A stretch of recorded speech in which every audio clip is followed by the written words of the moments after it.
Sunday morning, February 22nd, 2026. Before the sun came up over the mountains of Jalisco, Mexico, the world changed. A pre-dawn raid. Mexican soldiers closing in on a luxury cabin complex tucked inside a gated mountain resort. Gunfire erupting in the dark. And when the smoke cleared, one of the most feared, most hunted men on the planet was dying on a medevac helicopter. Nemesio Oseguera Cervantes, known to the world as El Mencho, leader of the Jalisco New Generation Cartel, the CJNG, a man with a $15 million bounty on his head, a man 3 Mexican presidents could not catch, a man the DEA called one of the most dangerous drug lords in the history of the world. He is dead. But here's the question nobody is asking loudly enough. What happens now? Welcome to Dark Files, where we go beyond the headlines, past the press releases, and into the shadows of the stories the world is still trying to make sense of. If you're new here, hit that subscribe button right now. We cover the darkest, most complex stories on the planet with facts, not fear-mongering. And trust me, on a story like this, you are going to want to be here for every update. Today, we are breaking down the death of El Mencho. What really happened? Who helped make it happen?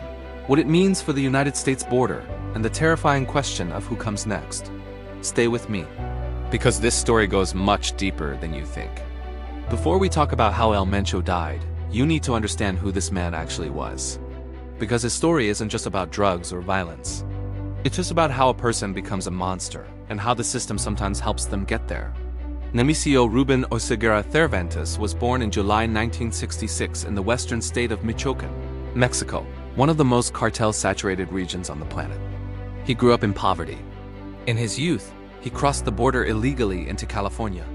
He was deeply embedded in drug trafficking by the 1990s. And here's something most people don't know. He was once a police officer. Let that sink in. The man who would become one of the world's most powerful drug lords once wore a badge. In 1994, he was convicted right there in California, conspiracy to distribute heroin. He served 3 years in a U.S. federal prison and was deported back to Mexico. That experience didn't slow him down, it educated him. He went to work as a chief enforcer, a hitman for the Misinformation Cartel. Then he moved to the Sinaloa Cartel, working alongside the infamous El Chapo himself. And when the Misinformation Cartel collapsed after its leader, Oscar Nava Valencia was captured in 2009, El Mencho saw his opportunity. Around 2007, alongside a partner named Eric Valencia Salazar, known as O85, he co-founded the Jalisco New Generation Cartel, the CJNG. What made CJNG different from every other cartel? Military-level violence. A franchise business model operating across roughly 90 local organizations. Drones armed with explosives. Rocket-propelled grenades capable of shooting down military helicopters. They weren't just a drug cartel. They were a paramilitary force. Now I want to ask you something. How does a man like this stay hidden for decades, despite being hunted by 3 Mexican presidents and the full power of the United States government? We'll get to that answer, because it's part of what makes how he was finally caught so remarkable. El Mencho was famous for being a ghost. Unlike El Chapo, who flaunted his power and got sloppy, El Mencho kept an almost invisible profile. Only a handful of photographs of him exist. He trusted almost no one. He moved constantly. He was, according to intelligence analysts, extraordinarily operationally disciplined. So how did they find him? The answer involves a web of intelligence that stretched from Washington, D.C. to a luxury mountain resort in the hills of Jalisco called the Tapalpa Country Club. Here's what we now know from official sources. U.S. forces established what is called the Joint Interagency Task Force Counter-Cartel, or JITCCC.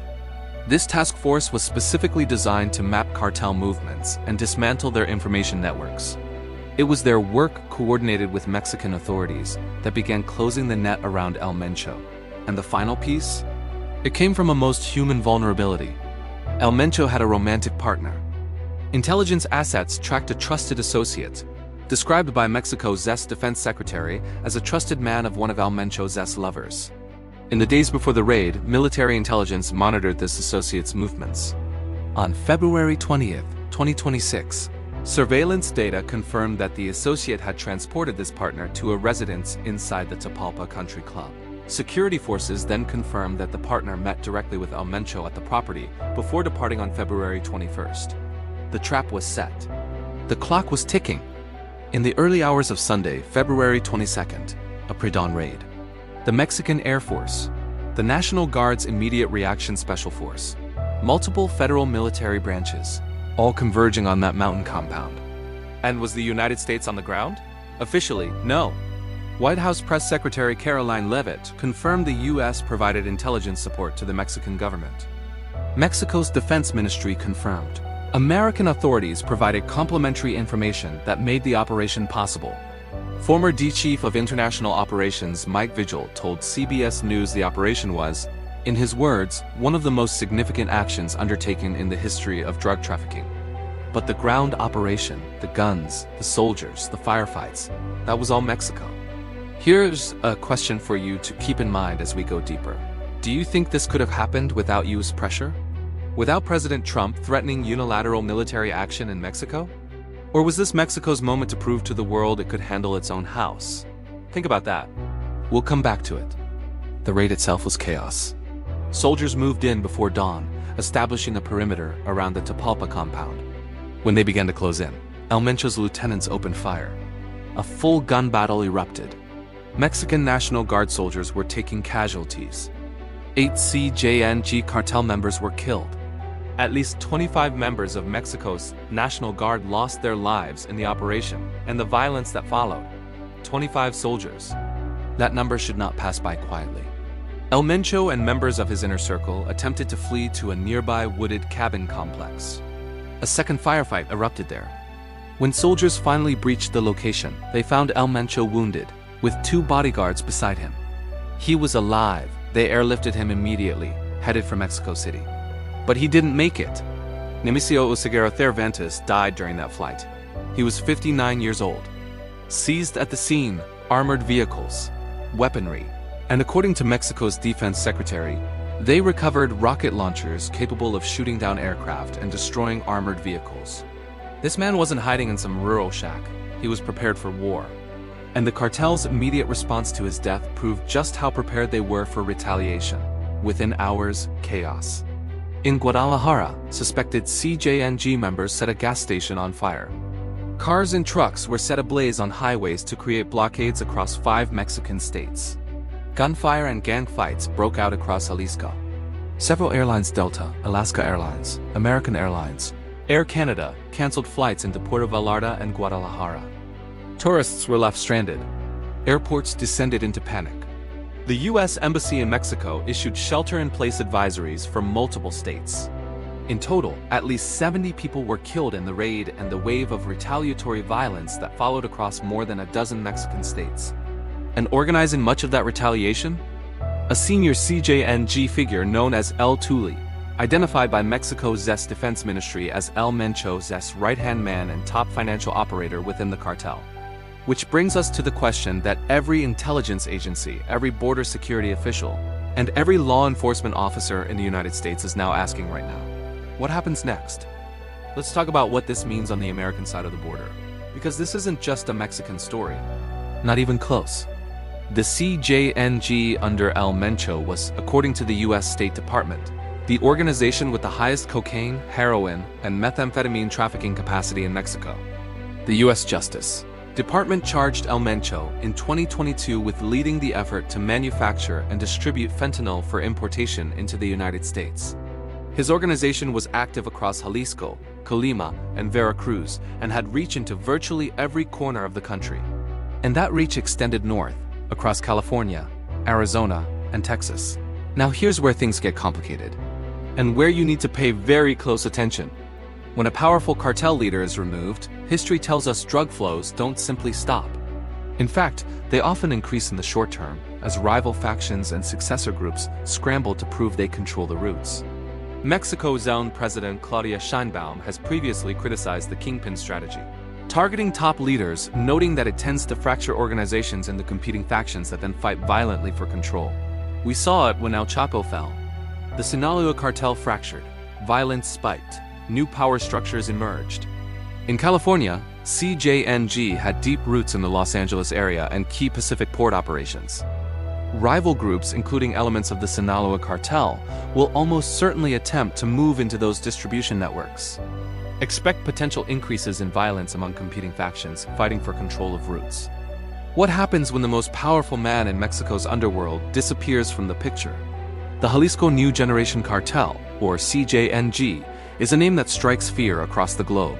For years, it has been led by one man, Nemesio Oseguera Cervantes, better known as El Mencho. Under his ruthless command, the CJNG expanded at a lightning pace, becoming one of the most dominant and violent criminal organizations on the planet. But El Mencho is not immortal. He's reportedly in his late 50s and rumored to be suffering from serious health issues, specifically kidney failure. This raises a terrifying question: who will take over when he's gone? The answer isn't simple, and the potential consequences are devastating. A power vacuum at the top of an organization like the CJNG is a recipe for chaos. It doesn't just mean internal conflict. It means a nationwide war that could dwarf the violence we've already seen. Several key figures are rumored to be vying for the throne, each with their own ambitions and loyalties. First, there's the family line. El Mencho's son, Ruben Oseguera Gonzalez, known as El Menchito, was once seen as the heir apparent. But he was arrested and extradited to the United States in 2020. His daughter, Jessica Johanna Oseguera, was also arrested in the U.S. and later released, but her role is seen more in money laundering than in leading sicarios. This leaves the family's direct succession plan in tatters. So who's left? One of the most talked about names is Juan Carlos Gonzalez, alias El Lingsan. He is a co-founder of the CJNG and a figure who commands immense respect and fear within the organization. He's known for his strategic mind and operational control over key territories, making him a formidable contender for the top spot. His experience and long-standing position give him a strong claim to leadership. Another powerful player is Hugo Gonzalo Mendoza Gayton, known as El Sapo. He allegedly oversees operations in key coastal states, controlling vital trafficking routes. He's known for his brutality and is considered a high-ranking regional boss. If the cartel fractures, figures like El Sapo could easily try to carve out their own independent kingdoms from the chaos. Then there are the wildcard commanders, the regional bosses who have built their own power bases under the CJNG umbrella. Men like Odious Flores Silva, El Jardinero, who controls drug production and trafficking in the Pacific coastal state of Nayarit. These leaders are powerful in their own right. They might not have a claim to the entire empire, but in a succession crisis, they could fracture the organization, leading to a bloody free-for-all as different factions fight for control of lucrative territories and trafficking routes. This isn't just an internal problem for the cartel. A full-blown succession war within the CJNG would spill onto the streets. We're talking about battles not just between cartel factions, but also against rival groups like the Sinaloa cartel, who would undoubtedly seize the opportunity to reclaim territory. The violence would escalate dramatically, catching civilians in the crossfire and plunging entire regions of Mexico into a state of war. The Mexican government and U.S. law enforcement are watching this situation with extreme concern. The fall of a kingpin often leads to more violence, not less. As El Mencho's health reportedly fades, the stage is being set for a conflict that could redefine the landscape of organized crime in Mexico. The question isn't just who will win the war for the CJNG's throne, but how many will have to suffer before a new leader, or a new era of fragmented violence, emerges from the ashes. It's a ticking time bomb, and the whole world is waiting to see when it will explode.